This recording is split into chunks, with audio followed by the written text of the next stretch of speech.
ঢাকা দক্ষিণ সিটি কর্পোরেশনের নির্বাচিত এবং সর্বোচ্চ আদালতের রায় পরে ঘোষিত মেয়র হিসেবেই এখানে এসেছি। এখানে এটা প্রতিষ্ঠা পাওয়া দরকার। আমি সাংবাদিক ভাই বোনেদের প্রতি, আপনারা অনেক আমাকে আমার রাজনীতির শুরু থেকে এখানে অনেকেই আছেন, আমি দেখতে পাচ্ছি অনেকভাবে সমর্থন করেছেন। আসলে হয়তো বা আমার কাজটি ভালো ছিল বা কাজগুলো ভালো ছিল, তাই সমর্থন পেয়েছি। আজকে অনেকটা ভুল বোঝা হচ্ছে আমাকে, অনেকটা না অনেকই ভুল বোঝা হচ্ছে। কিন্তু আসলে রাজনীতি এমন একটা জিনিস, এখানে যখন মাঠের বাস্তবতা চলে আসে এবং আপনি রাজনৈতিক প্রতিপক্ষের সাথে আপনি যখন লড়াই করবেন, তখন আর আপনার রাজনৈতিকভাবে কর্মসূচি পালন করা ছাড়া অন্য কোনো উপায় থাকে না। যার কারণে কিছু জনদুর্ভোগ সৃষ্টি হয়েছে। অনেকের কাছে হয়তো বা মনে হতে পারে, বিশেষ করে যারা আমাকে একটু ভালো করেছেন তারা প্রথমে একটু অবাকই হয়েছে যে আমি এত দৃঢ় কেন হচ্ছি এই সামান্য একটা মেয়র, যেটা মেয়াদও হয়তো বেশি দিন নাই যেভাবে বলা হচ্ছিল। কিন্তু এখানে আপনারা পরবর্তীতে লক্ষ্য করেছেন যে there was a greater story behind the whole যেটা হয়েছে আমার সাথে। তো সেখানে আমি মনে করি বর্তমান অন্তর্বর্তীকালীন সরকারের যে উপদেষ্টা পরিষদ, তারা তাদের নিরপেক্ষতা হারিয়েছে এবং এই উপদেষ্টা পরিষদ বহাল থাকা অবস্থায় কোনোভাবেই একটা কাঙ্ক্ষিত গ্রহণযোগ্য নির্বাচন অনুষ্ঠিত হতে পারে না। এই বিষয়টা সরকার যত দ্রুত উপলব্ধি করতে পারবে, আমি মনে করি যে এটা সকলের জন্যই মঙ্গলজনক হবে। আমরা কিন্তু তাদের শত্রুতা করছি না বা তাদেরকে হুমকি কোনো কিছুই না। আমরা খালি বলছি যে আপনারা রাজনীতি করবেন, তাহলে পথটি ছেড়ে দিয়ে আপনারা রাজনৈতিক দলে যোগ দিয়ে আপনাদের রাজনৈতিক কর্মকাণ্ড করুন। আমরা আপনাদেরকে স্বাগত জানিয়েছি। আমি বিশেষ করে নিজেও একজন, যদি বলেন তরুণ প্রজন্মের, সেই হিসাবে আমি তাদেরকে শুরু থেকেই সমর্থন করে এসেছি এবং আমি চেয়েছি এরকম একটা পার্টি দাঁড়ান।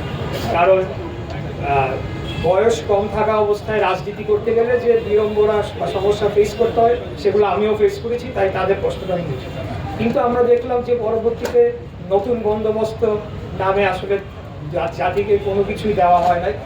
আমরা নতুন পার্টির মূল নীতি বলেন বা বিভিন্ন বিষয়ে সম্বন্ধে আমরা অস্পষ্ট, এবং তাদের কয়েকজন উপদেষ্টার বিরুদ্ধে সুনির্দিষ্টভাবে দুর্নীতির অভিযোগ পাওয়া গিয়েছে অথবা তাদের ব্যক্তিগত কর্মচারীদের বিরুদ্ধে। অতএব আমরা মনে করি যে আসলে যে প্রত্যাশা আমরা সকলেই এদের প্রতি করেছিলাম, যে তাদের প্রতি যে ভালোবাসা, যে মায়াটা আমাদের ছিল, সেটা থাকবে, সেই জায়গাটা নষ্ট হবে না। কিন্তু আমি মনে করি যে রাজনীতিতে আসার মাধ্যমে তাদের যে সুনির্দিষ্ট যদি একটা পরিকল্পনা থাকতো, তাহলে পরে ভালো হতো। যেহেতু সেটা অনুপস্থিতি আমরা দেখতে পাচ্ছি, বিভিন্ন ধরনের বিতর্কে তারা জড়িয়েছে, তাই তাদেরকেও পদত্যাগ করতে হবে এবং আসলে রাষ্ট্রের মতো চলবে। আমরা এখানে কেউই অপরিহার্য না, নট আ সিঙ্গেল পার্সন।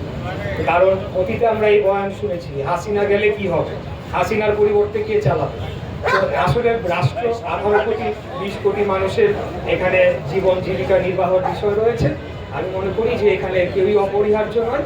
রাষ্ট্র এবং তার প্রতিষ্ঠানগুলো স্বয়ংক্রিয়ভাবে চলবে এবং আগামীতে আমরা একটা সুষ্ঠু, সঠিক, নিরপেক্ষ জাতীয় নির্বাচন দেখতে পাবো বলে আশা করি। কিন্তু এখানে হাইকোর্ট, মহামান্য উচ্চ আদালতের পূর্ণাঙ্গ বেঞ্চের যে কথাগুলো বলা হয়েছে, সেখানে কিন্তু এখানে অনেকে এটাকে বিভিন্নভাবে ব্যাখ্যা দিয়েছেন, বিশেষ করে ওদের আইনজীবীরা এটাকে পুরাটাই মিসকোট করেছে। এখানে কিন্তু স্পষ্ট কোর্ট রুমে বলা হয়েছে যে এই বিষয়টা এত দূর পর্যন্ত আসারই কথা না, এই বিষয়টা আরও নিচ থেকে মানে শেষ হয়ে যাওয়ার কথা ছিল। কেন আইন মন্ত্রণালয়ের মতামতের চিঠি পাঠানো? যাই হোক, আমি এত ডিটেলসে যাব না, তবে আমি মনে করি এই প্রক্রিয়ার মধ্যে দিয়ে আরেকটা সংস্কার যেটা অত্যন্ত প্রয়োজন বাংলাদেশে, কিন্তু সেই বিষয়ে কেউ কথা বলছে না। সবাই যার যার মতো করে সংস্কার করে যার যার এজেন্ডা বাস্তবায়ন করছে। এই যে স্থানীয় সরকারের এতগুলো মেয়র, চেয়ারম্যান, উপজেলা চেয়ারম্যান, মেম্বার, অনেক জনপ্রতিনিধিরা রয়েছে, তারা কি একটি মন্ত্রণালয়ে একজন নির্বাচিত এমপি যে মন্ত্রী হবে তার অধীনে দাসের মতো হয়ে থাকবে? আমরা ইতিপূর্বে রাজশাহী সিটি কর্পোরেশনে দেখেছি যে এক সচিবের খোঁচায় নির্বাচিত মেয়র গুলবুল সাহেবকে বরখাস্ত করা যাবে।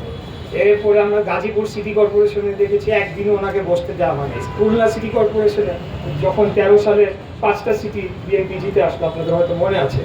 তো এই বিষয়গুলোকে আমি মনে করি যে অ্যাড্রেস করা উচিত। আমরা স্থানীয় সরকারকে শক্তিশালী করতে চাই, কিন্তু স্থানীয় সরকার যদি সরকারেরই একটা মন্ত্রণালয়ের এক্সিকিউটিভ উইংয়ের আন্ডারে পড়ে যায়, তাহলে এটা কিভাবে স্থানীয় সরকার হলো বা জনগণের ম্যান্ডেট এখানে আমি কিভাবে জাস্টিফাই করবো? মানে ওনারাও তো সরাসরি ভোটের মাধ্যমে তাদের স্থানীয় সরকার প্রতিনিধি নির্বাচিত করছে। তো এই সংস্কারগুলো নিয়ে কেন আজকে কথা বলা হচ্ছে না, এবং এখানে স্থানীয় সংস্কার সংক্রান্ত যে কমিশন করা হয়েছে তাদের থেকেও তেমন কিছু পজিটিভ কিছু আমরা দেখি নাই এবং সরকারের পক্ষ থেকেও নয়। তো